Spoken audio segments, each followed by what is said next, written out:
I'm glad you stopped by on this video because in this video, I will give you specifics on how you can learn Google Analytics 4 or GA4 with me.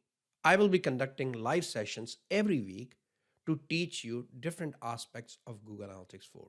We will start with the fundamentals and then I will dive into the reports, the administration, configuration, setup, etc. So if you want to learn Google Analytics 4 or GA4 with me with these bite-sized lessons, then make sure to check out the link for the registration in the description of this video. If you have any questions about Google Analytics 4, then leave them as a comment because those are the questions that I will use to create my future lessons. Make sure to give this video a thumbs up and hit the bell icon so that you never miss out on any of these live sessions from me. I will see you in the GA4 live sessions.